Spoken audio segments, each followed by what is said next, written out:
One of the few things that people always bring up about the original Silent Hill is this one moment just a couple minutes in where the camera tilts overhead in an alley, following the protagonist. It's a shot so iconic they recreated it one for one in the Bad Movie adaptation, and I often hear it lauded as a shining display for the benefits of a fixed camera. The funny thing is, there's not a lot of moments after the intro that receive nearly as much acclaim. After this point, there's a limited number of moments where the position of the camera is actually fixed, and since most of those are clearly exceptions made for minor gameplay convenience, only a handful seem to evoke emotion like the moment right at the start. Most of the time, the camera operates in a unique way. It looks down at the protagonist and follows his position with a distinct weight, turning to his back or side depending on relative position. The player can sway its position, but the abundance of transition points allow the camera to dictate itself almost as often. I'm sure some part of Silent Hill's camera system was inspired by the fixed camera and pre-rendered backgrounds of games like Resident Evil, and the distinctions highlight differences in priority. For one thing, you can't really move a camera over a static image unless you want it to look a bit chip. Then, there's the difference in level design. Areas like the Derceto Manor or the Spencer Mansion were basically one big dungeon, consisting of mostly a bunch of small rooms and narrow corridors, separated by tons of doors. And although most of Silent Hill takes place in its own dungeons, the interstitial overworld is the titular town with its wide streets, where even the biggest rooms in its horror contemporaries pale in comparison to the space between two front yards. And still, the outside environments maintain the same elegance of tank controls as the inside structures due to the similarly grid-like layout, the ground itself providing a sense of direction through sidewalks and street paint. A lot of the game's visual identity seems to have formed around the desire to create the wide-open areas in real-time environments, most infamously the aggressive culling hidden by a shroud of fog that I'd say looks fairly impressive for a PlayStation game. They could just as well have coated the town in darkness all the time, as is the case for the aforementioned dungeons, but the points where the overworld fog is replaced with darkness display the shortcomings of this approach. Though less noticeable on its intended display hardware, the low draw distance becomes more obvious, and we miss out on the overworld's distinct visual identity, setting itself apart from both its own dungeons and the standards of pretty much any other horror game. Despite the freedom of camera control in a large open level, the combination of the fog and the camera system work together to create a constant low visibility situation. It's able to capture the fear that an enemy may lunge towards the player from somewhere just out of view without needing to place them behind some corner. Even with the addition of the radio, which will always sound off when an enemy is nearby, not knowing what direction they'll come from allows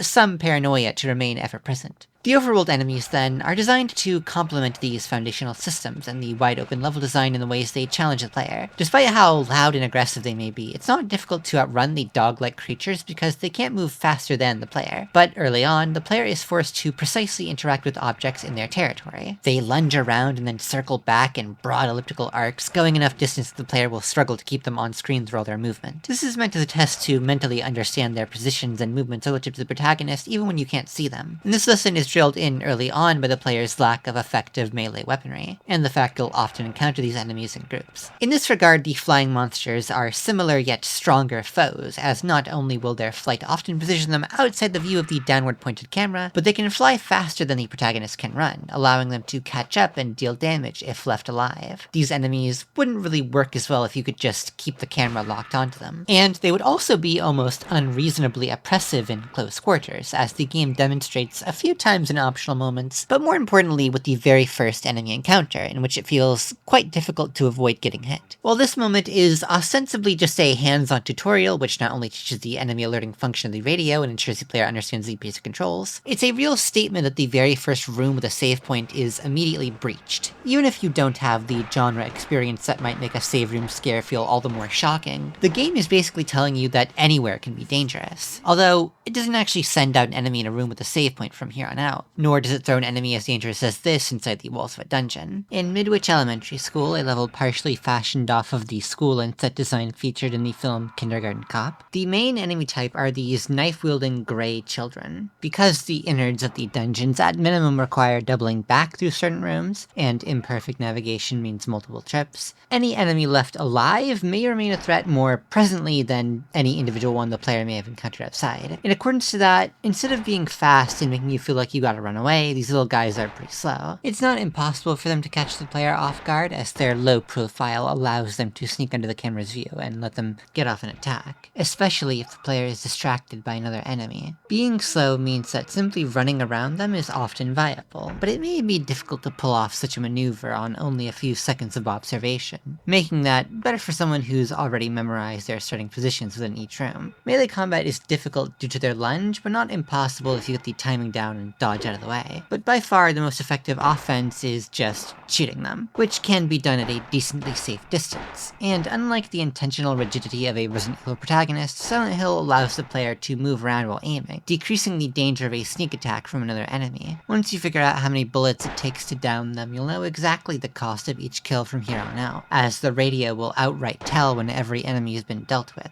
On top of that, a downed enemy can be kicked with the action button, regardless of equipped weapon and without any resource cost. I go over all these mechanics because, well, the Grey Children are basically the template for every dungeon enemy, as well as arguably being the most difficult type. The little bugs are a bit harder to spot, but they don't have the lunge attack or as much health. The nurses and doctors just approach slowly and either pull back their arm to attack or do a little grab that deals no damage. None of these enemies are all too difficult to deal with, so I'd say their main function is just to drain the player's resources, either encouraging them to try slipping by and ending up getting hit, or shooting them to be safe. Funny thing is though, Silent Hill has a lot of ammo. I don't just mean relative to the escalated standards of scarcity resulting from games in this genre upping the difficulty over the years. No, it's not unreasonable to accumulate a triple-digit amount of ammunition in the first dungeon, and that's with shooting almost every enemy you come across. The particular positioning and patterns of enemies can work to catch the player off guard a bit. I definitely struggled not to get hit, but it feels a lot more rare than it should be, because most of the time, Silent Hill plays it shockingly honest with the radio alerting you to enemy presence. The game could have been a lot scarier if it introduced a bit more unreliability in the common function. You always know when you're about to pull up on an enemy in the overworld, and you always know if a room is clear in a dungeon. Early on, the one attempt to mess with the player is the presence of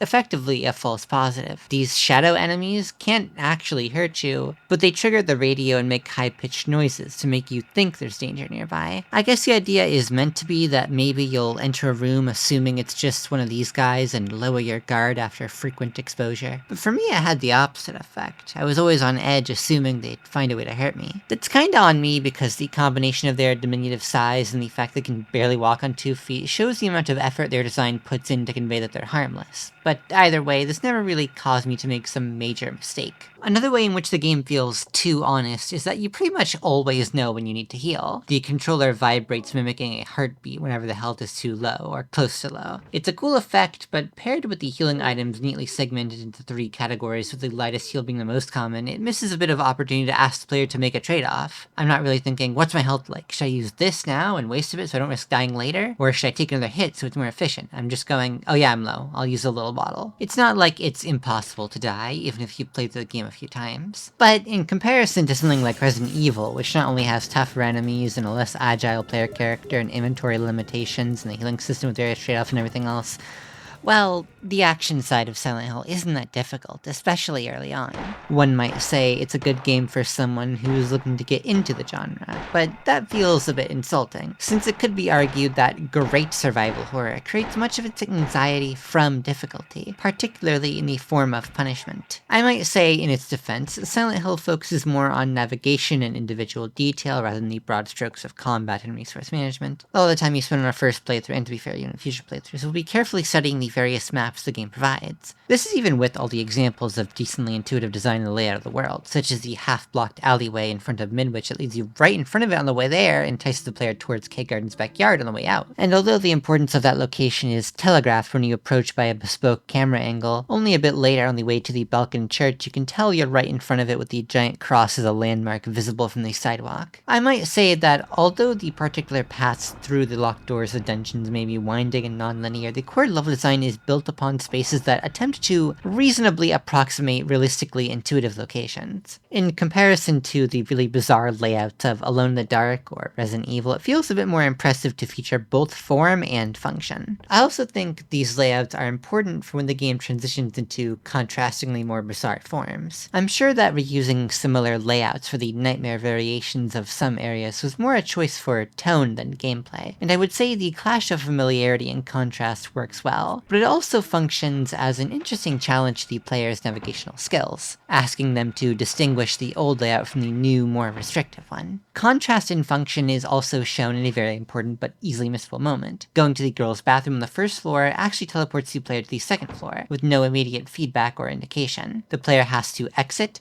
see that the layout is different, open the map wondering where to go, and then realize they've suddenly been moved to a different location. The fact that there is very little acknowledgement of this really adds to the sense of panic it can evoke. Once the player realizes there's nothing over here and no progress to be made, they might worry that they're stuck with no indication of how to return. They might even wonder if it's a bizarre glitch or perhaps a cruel soft lock. The only other option is the mildly unintuitive act of going back to the girls' bathroom, either the result of aimlessness or full trust that everything is working as intended and the developers wouldn't play such a nasty trick. Outside of this purely mechanical moment, one of the best scares in the game is the product of a lot of context. The locker room in the normal world has something tapping against the locker that turns out to just be a cat. And you may feel this subverted scare is itself subverted when the cat cries out after leaving. When the Nightmare World plays a louder sound, you'd expect it to have some horrifying equivalent, but then it turns out to be nothing. So the player will just walk away, only for a completely unrelated locker to open up out of nowhere. Breaking a pattern like this probably isn't anything special for horror in film, but it's hard to think of an earlier example in a horror game, and Silent Hill does well in adapting such an idea to the medium, not just through the interaction and repetition, but also from the tactile element of the controller vibrating in your hands as it happens. More importantly, I feel that moments like these really set up one of the core traits of Silent Hill, that any rule can be broken at any time. The only consistent pattern is the fact that there is no consistent pattern. The more the game goes on, the more it seems to want to clearly establish this to the player. There's a mandatory bit in the hospital dungeon where checking out the second and third floors just leads to empty rooms you can't go out of, and then you go back in the elevator to see a fourth floor button that wasn't there before. Just like with the teleporting girls' bathroom, the rules of physical space are being broken, but here it seems a lot more like the environment itself is reacting to the people in it, a concept which will be important later. The fourth floor is actually a mostly useless area. It's completely linear with nothing in it, and you never need to return for the rest of the dungeon. You only need to run towards the stairs down. It really only exists for the sake of this tone-establishing moment. The only odd thing is that immediately upon exiting the elevator here, you get a cutscene that directs you to a completely different location. It sort of undercuts this area as an individual level that right when it starts, you're basically told, okay, now try to leave. I could understand an attitude like that if this was about halfway through the dungeon, but the pre-nightmare section of the hospital is much shorter, so you don't have as much time beforehand to acclimate to the environment like with the school. That's not to sell this level short, as it contains a real turning point in the playthrough with this hammer tucked away in one of the rooms. It's a really interesting weapon from just how unconventional it is. Feels like a tradition at this point that melee weapons in survival horror games are weak as shit. I get that the idea is meant to be that because bullets are inherently a limited resource, there has to be major benefits to using them, like increased power and utility. Silent Hill seems to embody this with the knife, which is absolute dog shit, and the steel pipe, which is a bit better, but still just a worse weapon than the handgun in every regard. But if you think about it, you're much more at risk of getting hit if you're engaging the enemy in close quarters, and it's pretty hard to avoid the lunging or flying enemies before they hit you. In that way, ranged and melee combat can each have their own niche, potentially pulling into either your ammunition or health.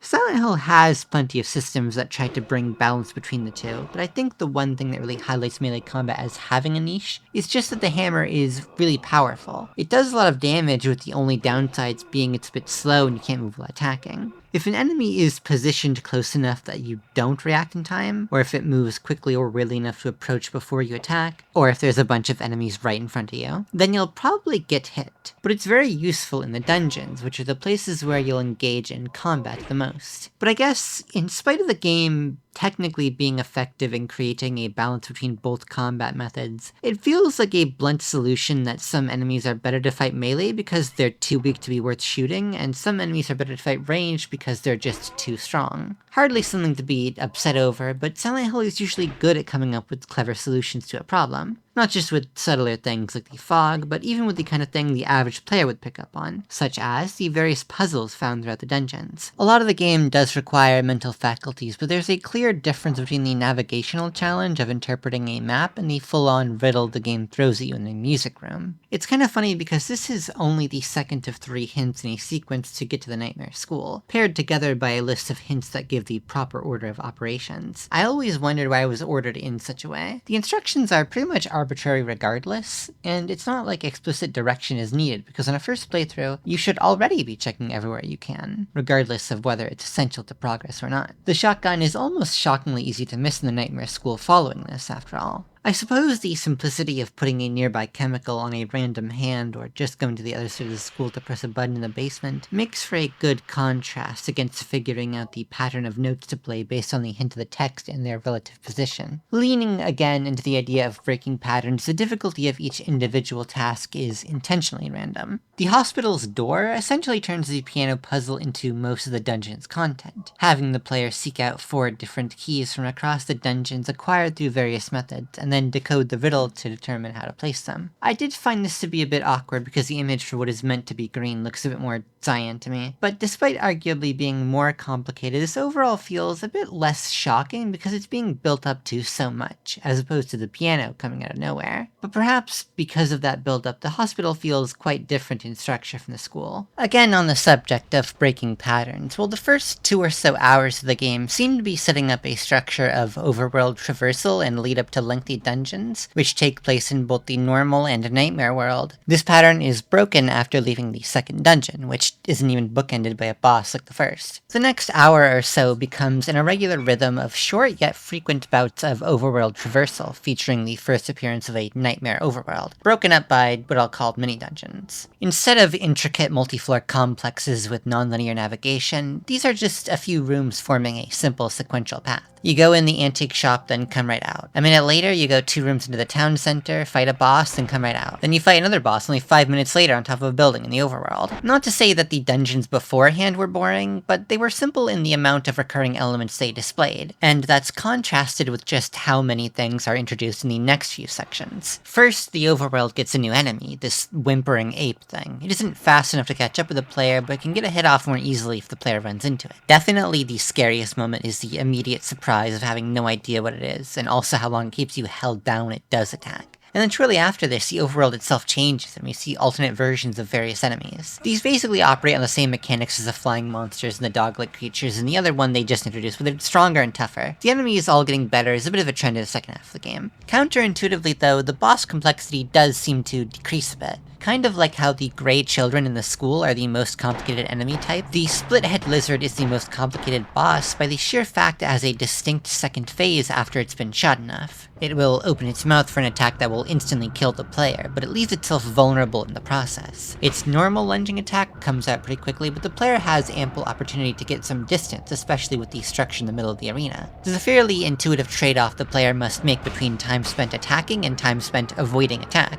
with the arena doing a lot to provide the player a lot of opportunity for both. The burrowing boss does something similar, but it's much stricter with the player's opportunity to attack, partially because it can't be hit when it's underground, but also because when it emerges, it instantly attacks. It has a tendency to emerge in pretty inconvenient places, its whole body is a hitbox, and it also shoots at a projectile aimed directly towards the player when it emerges, which honestly feels a bit excessive.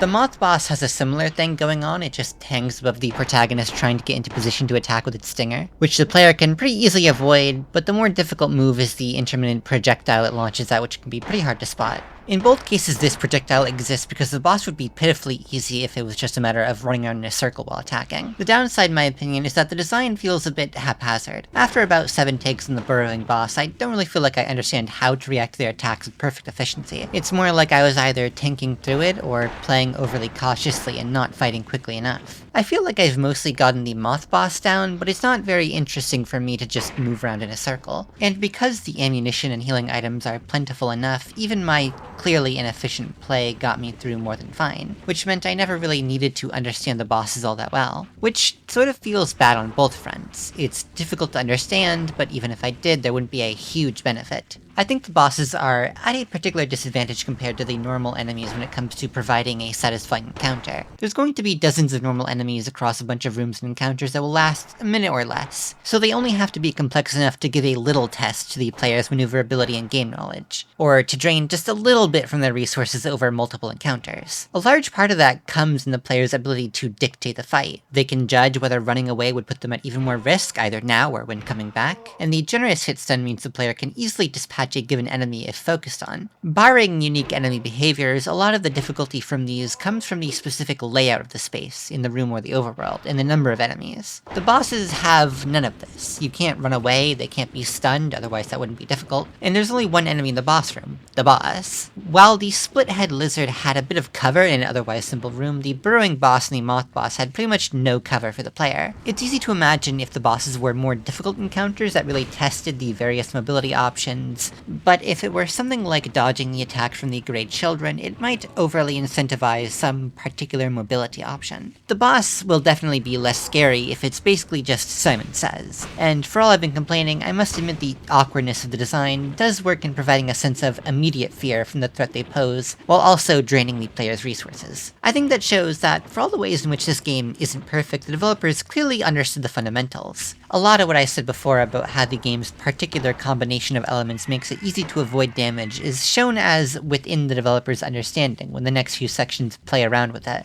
The sewer section has a pretty good gimmick in that the radio doesn't do anything, I guess because you're underground. But it yet again defaults to fairly slow dungeon enemies, the bugs from before and the new sewer dwellers with noisy footsteps. They have unique behaviors in that they can hang from the ceiling and at one point they come out from the water in a bespoke ambush, but despite this and their surprising health pool, they can be avoided without too much difficulty, particularly with a bit of practice. The second sewer section a little bit after is even easier, being essentially a linear corridor. Depending on your version, you might easily pass by enemies who only appear in this one section. I think a much more difficult challenge comes in the section leading to the lighthouse. While the third overworld map threatens to be basically a shorter version of the other two, but with opportunities to trigger alternate endings, the narrow docks really stand out. They are a bunch of narrow spaces that are particularly troublesome to navigate, with the various ways the path stretches out in some particular direction or requires turning around stairs. And it's filled with the fast overworld enemies, in particular the tougher variations exclusive to the Nightmare world, which gives it an even more frantic pacing. It's very difficult to simply run through them, with some layouts being set up in such a way that an enemy can, or inevitably will, block your path and force you to deal with them. This is only one short section, tucked in between two that feel significantly easier, but the way that the game is changing at this point makes the initial low difficulty feel neither like an oversight nor an indication of lasting style. Rather, it's another way that the game leads the player into a certain assumption that it intends to disrupt. I've gone a long time without talking about the story of Silent Hill. This was very deliberate. Like, literally at a certain point I realized I hadn't mentioned the name of the protagonist, and I decided to see how long I could keep that going. His name is Harry Mason, and the search for his adopted daughter Cheryl has been his motivation since the beginning. As the narrative has expanded on the origin of its horror elements, nothing's really shaken the baseline premise, and up until around this point the whole story might seem fairly straightforward, with the imagined conclusion being that Harry will find Cheryl and fight the demon just like he has with everything else. The fight against Monster Sybil definitely feels like a turning point for this. Up to this point, Sybil has been endeared to the player by being immediately and materially helpful to Harry, so there's a simple tragedy in her being possessed and turning against him. It's sold well by the game presenting this as particularly creepy, and having her boss fight be actually pretty tough on a first run-through. Her ranged attack deals a lot of damage, and if she's too far away, she'll sit around and make the merry-go-round start spinning, which works to make the player lose track of her a bit. You can avoid the shots if you're running around, but the confined space makes it a bit tricky, though she is a lot easier to deal with when she's run out of ammo and just tries to punch the player, where you can just slowly walk backwards while attacking her. But figuring out her unique set of mechanics can take a few tries, because this is the most complicated boss in the game. The reason this moment feels so significant is that it's one where the narrative seems to really matter, where the story introduces the idea that there may be more unforeseen consequences and setbacks than were previously expected. And it continues this by revealing that Dahlia was the villain behind everything this whole time. For a point of comparison, Resident Evil has a vaguely similar villain betrayal type reveal that feels a bit weightless, to me at least. Looking at the cutscenes in Resident Evil, I mostly just get the feeling that they only exist out of a sense of pure obligation. They're, mostly boring. For as much ironic enjoyment can be extracted from these, it might genuinely be better for the sincere enjoyment of the game if these moments were truncated. Maximize the percentage of time spent in gameplay. There's nothing to really invest me into the narrative, and thus little intrigue evoked by the reveal. Although the narrative of Silent Hill up to this point has seemed relatively simple, there's a bit more life in it all. There is a level of emotion in Harry's motivation, being that he stays not because he has to, but because of his daughter. On top of that, a lot of cutscenes are given a relatively intricate presentation, which implies a level of importance to them. There's certainly a lot of moments where the cutscenes either feel more functional than emotional, or where the dialogue is spinning its wheels a bit. This may sound really off the wall, but listen to me. You've got to believe me. I haven't gone crazy, and I'm not fooling around. At first, I thought I was losing my mind. But now I know I'm not.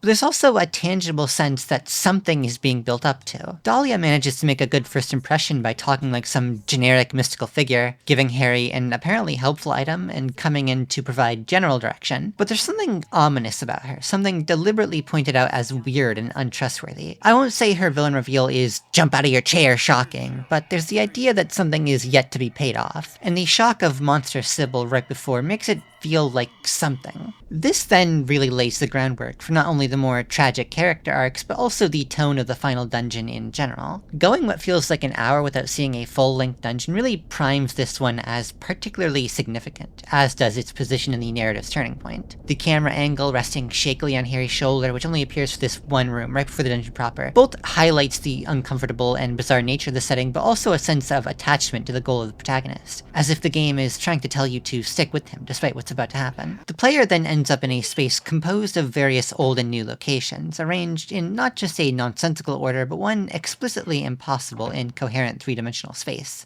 It's only possible in the simulated world of a video game, where the doors to a room are an illusion that simply fades and teleports the player avatar into set spawn locations to imply continuous movement. This illusion, maintained in the space of the game, allows this location to have a spatially impossible layout, for which the game doesn't even try to provide a two-dimensional map. Stopping at a save point and seeing the game designate this location as nowhere is only unsettling at a surface level in comparison to the navigational nightmare this area poses to the player. The first room is initially empty, but upon returning, the nurse enemies line the halls. Later on, when the player enters the basement, they encounter the final enemy, which has the behaviors of the Grey Children, but the almost invisible appearance of the shadow enemies, which means it's very difficult to see where they even are, especially on the game's intended display. Unless you are intentionally choosing to shoot blindly at them, you'll have very little time to react before they lunge out and hit you. Rather than them being confined to this one location, though, they'll appear out of nowhere in the previous areas when the player is forced to backtrack. Not only is nowhere one of the most enemy-dense areas, along with one where avoiding enemies becomes the most difficult, there's also a proportionally low amount of ammo and health items in the area, so everything serves to drain the player ever more. Nowhere also bears the highest density of puzzles, bizarre in various ways. The individual key items are locked behind segments which seem completely artificial and disconnected from the larger world, and the overall goal of acquiring every item in order to open a door by simply placing them upon it and letting their magic do the rest, further contributing to the surreal feeling of it all. With all this and some particular gimmicks of individual challenges, it's clear that Nowhere is the game really kicking everything into high gear. I was ribbing the opening act earlier for being a bit easy, and part of that was a genuine reflection on my experience when playing and replaying the game, but it was also to serve as a contrast for this later portion where there is a very noticeable spike in difficulty. When I first played this game, after getting the bad ending, I immediately looked up how to get the good plus ending, and instead of playing through the first dungeon again, I reloaded to the beginning of the hospital and played from there. But I forgot to get the hammer on the way out, and the final dungeon ended up being a lot harder because of how much more ammunition I'd been expending over the course of the game. I still do think the game is overall easier than something like Resident Evil, but this particular experience and giving it so much thought has made it clear that this was very intentional. It's hard not to appreciate the way the game structures itself when the payoff ends up being this good. That's not to say I think this is perfect. If you think about it, plenty of horror games end up throwing everything they can at you at the end. But they also start off hard because the player is learning, and they have plenty of roadblocks in the middle in the form of unique challenges, typically a boss fight. Having some moments where the game isn't exactly operating at full power is necessary because if the whole game makes the player lose everything they have in every encounter, then they're not really being tested on resource management by the end of it, are they? In such a system, the amount the player expends is irrelevant to the difficulty of any encounter, and it just becomes a completely different type of game. These are the kinds of things that really make you respect the crafts of game design, because to actually craft a properly challenging experience that goes down anywhere near how you intend requires a lot of actual knowledge and assessment. It's not merely a matter of making literally everything and then putting it all together. Nowhere itself definitely feels like a moment of perfection, and the structure preceding it highlights its quality quite well, but it's hard to say that every part of the game matches that quality rather than, well, providing a flattering comparison. But, in all its perfection, Nowhere also pulls up the rest of the game with the recontextualization and conclusion it provides to everything. Think about Lisa, who effectively only has 3 or 4 scenes to establish herself, both as endearing to the player through utility, since she has no prior relationship to Harry, but also in a way distinct from Sybil, who bears a somewhat similar role of helpful ally who undergoes terrible suffering. Her sudden and continued level of awareness here, as well as the fact she was doomed from the start, helps a bit, but a lot of the emotion is definitely powered less by the storytelling alone and more by the presentation. Despite feeling like I barely knew Lisa, the sight of her collapse paired with the melancholy theme Not Tomorrow lingering for a little while longer is evocative on its own. Take out the context and a powerful image remains. Oddly, I think it might be the opposite for Alessa. Only a fraction of her suffering is depicted on screen, most of it is described or implied by the nature of the setting. It's probably one of the most well-known secrets at this point, but Alessa, empowered by something, projects the nightmare of her mind into reality. Some of that manifests in the form of Harry's daughter, but it mostly centralizes in the town of Silent Hill, bringing physical form to her trauma of being bullied in school, operated on in the hospital, and burnt in some boiler incident. I will admit that I don't think Silent Hill reached its full potential with this premise. While the school and hospital make sense as major dungeon centers, about a third of the game is spent in various mini-dungeons, which seem to have very little relevance to Alessa as a character, and not much for any other character either. Maybe such a thing would bloat Alessa's character or end up being contrived, but I can't help but imagine a story where everything has a way of tying cleanly back to her. It's not as if the game doesn't overextend a bit anyway. Alessa's bedroom has a bunch of bugs lined up on the wall, which is meant to explain why some of the enemies are bugs, but that ends up feeling like either a circular justification or just a thematic dead end. I guess you could say it's more logical to imagine that Alessa's life wasn't entirely just endless suffering, and including an unrelated hobby as a major aspect of the game's visual identity can help with that, but it just feels a bit loose in its justification and maybe a bit blunt as well. But if I can give credit where it's due, I think the book about the split-head lizard makes her an extremely clever bit. It's normal for a video game to give information which can only be interpreted as important due to the understanding that it is a video game designed to be played. So it's neat that rather than the storybook being unrelated to but helpful for defeating the boss, one directly caused the other. Ultimately, it's a neat little premise that encourages the player to ponder on every detail, and it becomes rewarding in the seeming intentionality of it all. This culminates in a picture of Alessa formed from a view of her subconscious and her effects on the world in a way that her character can't, or perhaps wouldn't, necessarily communicate. Especially not,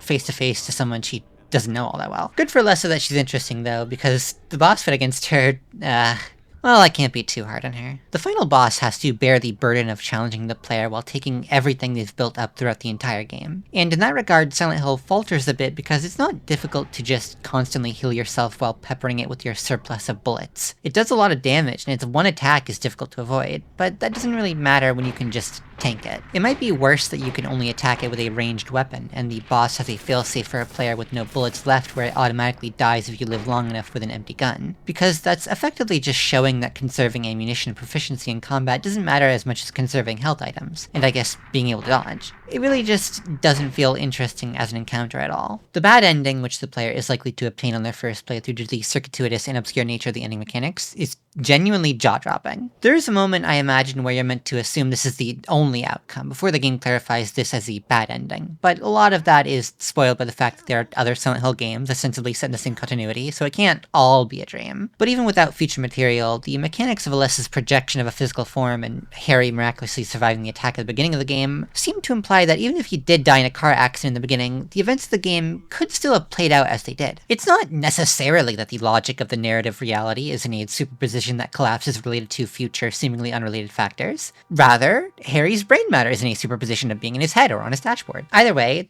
this ending is so abrupt and tragic that it motivates the player to try again, a feeling which is only exacerbated when the result screen shows an absolutely abysmal score. It's great that the game has multiple methods of encouraging the player to go through it again. It sort of gets to some of the many points that Silent Hill is trying to make in the first place. And in the abstract, I think the complexity of the scoring system is brilliant as a method of encouraging a mode of play which is both thorough and efficient. Precisely the image of skill in a game like this. At the same time, I question some of the particular metrics. I'm fully on board with clearing the game in hard mode and the restrictions on the number of saves and game overs. The balance of the item count and time is also both intuitive and well constructed alongside everything else, even if it's a bit stupid that the game counts your time when pausing. And I understand the logic behind the most points being awarded to the best ending, even though Monster Sybil is fun. The hardest part by far is probably the number of defeated enemies, melee/ranged distinction, and shooting style. You have to kill a lot of enemies and have a really close balance of melee and ranged, which partially stymies the power of the kick, which will only count as melee, and forces more careful rationing of bullets. This can be a huge pain in the ass because the only way to know if you're even on base is to keep track yourself, and you can't just pause the game to write it down because you have to beat the game quickly. Shooting style is even more perplexing. In simple terms, you want to get as many shots at mid or long range as possible, avoiding close range shots and avoid missing, obviously. At this level of play, you do have to worry about the accuracy mechanic, where the less time you've aimed at a particular enemy, the higher likelihood that you'll miss the shot. I don't really understand any of this. All I know is that when I miss a shot, I get so fucking mad because I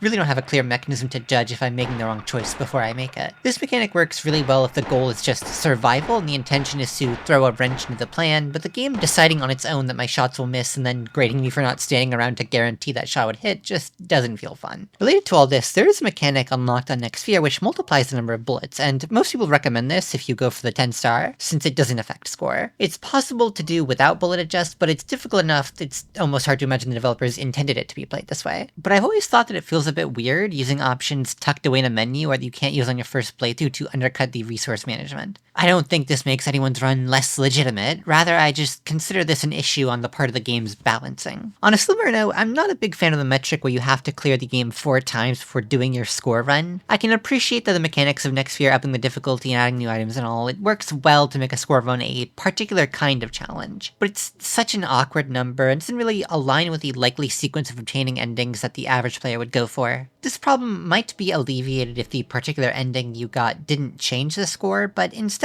those two metrics just feel a bit weird together. It also takes a bit more away from the category of things you can do on a fresh save file of the game in just a couple hours, which up to this point has only excluded overpowered items and the joke ending. If I'm to say that a score run is an intended and important part of the experience, it feels wrong for it to be on the same level as a hidden joke. I think just giving more information to the player, making it easier to begin a real score run, and allowing the player to pause would go a long way to encourage a real 10-star attempt. And it's actually pretty fun if you get in the mood for it. Even if you're not, though, the best way to go back into the game after getting the first ending is on a new file because of the new stuff, and more importantly, the difficulty bump, which I feel addresses a little bit of the problem I had with the game's general structure. Midwich School sees the most intense change on hard mode. You don't have your best tools yet, and you definitely want to conserve shotgun ammo, so you're stuck fending off slightly hardier versions of the grade children in much greater numbers. It's honestly almost comical how many enemies are in some rooms. The fact is that the base mechanics are so simple that the only way the game can really put you in danger without relying on particular gimmicks is to simply flood you with a bunch of enemies. But it is interesting to enter a classroom with chairs strewn about and figure out how to position yourself among everything else in order to time a clean run through. Something that really helps with routing, especially if you're at the point you're going for a score run, is the mechanic where enemies won't get alerted as quickly if you don't have your flashlight or radio on. The flashlight has an almost too convenient face button toggle that will probably just be pressed on accident when you're new to the game. Optimizing information and stealth with the radio would involve frequently turning it on and off to make sure there's no living enemies in the room, but it's made much more comparatively cumbersome by the fact it's tucked away as a menu option. I understand that they wouldn't want a new player to accidentally turn this off and not realize it or not even know how to turn back on, but this just means that there's so much menuing that it really doesn't feel worthwhile in comparison to either fighting or just running past enemies. I only bring this up now because I don't think these strategies are anywhere near necessary for normal mode. On my first playthrough, I didn't even try doing this. And if you're on a normal run, you usually won't need the optimization this might provide. In fact, trading information for stealth as a new player is probably just more dangerous, since the game can look just about pitch black on its intended display. But by the time you're going for a good score, you'll probably have gotten a good enough grip on the layouts of rooms that full visibility may not be needed. So it ends up being a properly rewarding mechanic. And although it's a bit rough to figure out how it all works, you don't die in one hit, and there is a save point you can use to test and try the strategies that will eventually be employed in a full game run. In terms of survival play though, This is pretty much the extent of hard mode. You might remember when I mentioned the hammer as a turning point of the run, and I think that's especially true here. Despite being maybe a third of the way into the game, you'll probably have more game overs before the hammer than after. Mostly the only trouble spots after this point would be the bosses. They're still not too demanding in execution, but being faster and tougher means they'll just drain more out of you. But a lot of the experience ends up being so similar that I've been interchangeably using normal mode and hard mode footage throughout this video. Back to the story for a bit. The most interesting thing about Kaufman is that he shoots Harry within 1 second of meeting him. A bunch of stuff is meant to establish him as being suspicious, to encourage the player to pry into what he's doing, and from that pursue the quest which triggers the good ending. But this one particular moment is quite funny. The actual quest is fine, it's a bit like a normal dungeon segment, but it plays out in the overworld. I do appreciate how Kaufman displaying the appearance and function of the Agliofotis gives the player the subtlest hint of information that might help them make the connection to the optional red substance that can be used to save Sybil. This is probably a way more difficult connection to make than simply wandering around the third overworld map, but it's within the realm of reasonability. But overall, Kaufman has a very utilitarian presence. The new outcomes of the good ending are not incredibly substantive. A bit more information is revealed about the connection between Cheryl and Alyssa, and the final boss takes on a new form while maintaining the exact same mechanics, which means it's still a bit shit. The most important thing is just that it's a more happy and satisfying conclusion. The long-suffering Alyssa is allowed a new life, one where instead of the abusive Dahlia who put her through hell, literally, she has the loving Harry Mason, who would also literally go through hell for his daughter. And having something to show for it by the end gives the journey of Harry a sense of meaning and purpose. Not only does the game end calling back to the father-daughter connection upon which it began, but it also seems to suggest that the inevitability of conflict and despair that happened before the beginning will no longer hang over the characters after the end. One thing I've been focusing on throughout this video is on the ways that Silent Hill, through its structure and particular moments, has a focus on breaking patterns, or breaking rules as I've called it. And I think obviously the story ending in such a way is an example of this, but aside from that, I feel the message conveyed reflects more on the gameplay than the narrative. Within the unique presentation of a video game, an understanding of rules may not come immediately, but only understood through observance of patterns. When a pattern is broken, the player can understand that the rules they believed of the game were little more than an assumption. This kind of revelation feels so big because rules are important to games. In fact, rules are literally part of what defines something as being a game. In that way, Silent Hill creates an interesting experience by setting up expectations of rules and then breaking them to expand the possibility space, especially when the future it seems to extend to doesn't carry on every trait established. But this only really works for someone who doesn't know what's coming. Once you've seen all the game's tricks, your understanding of the game will remain solidified. I might say that horror is by definition a genre of novelty, you won't be quite so scared the second time around, but if Silent Hill, or rather if every horror game were content with this being its only value, I can't imagine any of them would have remained in public consciousness for so long. Once the fear fades away, there needs to be something left to keep the mind occupied, a point to be conveyed to give reason why an assumption needed to be set up and then disproven. Some might say, well, it's a story, we're gonna be analyzing the narrative of Silent Hill for as long as Shakespeare. And while I might argue the same for certain works, in this case I'm not sure that interpretation really holds up. The story of Silent Hill is only one part of it. As you can tell from this video, one small part of it, which you might get through more than twice as much gameplay to experience. Although it's good, I considered it well worth talking about in this video after all, I don't think it's the most interesting part, nor does it ring as the most central. On the matter of craftsmanship, I might argue that the impressive design and technological innovation featured in this game seem much more important to its identity than a story that is, in large part, derivative of various other works of fiction. And, as indicated by the developer, the fragmented and subtle story requires gameplay to be pieced together. It encourages multiple playthroughs to assemble all the details, which reasserts the primacy of gameplay. And then, if we look at what I've talked about throughout this video, Silent Hill has a scoring system, one which demands multiple replays and mastery of every system. And in the case of the UFO ending, the player is provided with a completely unrelated vignette that only undermines the seriousness of the actual story. It would be a complete waste of time if the player was meant to enjoy playing the game. If you weren't meant to take more from that experience than from the cutscenes, which you'll probably be skipping on your 5th replay. It's the kind of thing where you'd have to craft an overly inclusive definition of storytelling to say that it's not gameplay conveying emotion and theme through the experience of play. Through the act of playing Silent Hill, you'll come to realize that at the core of this horror game is not the horror, but rather it's the game.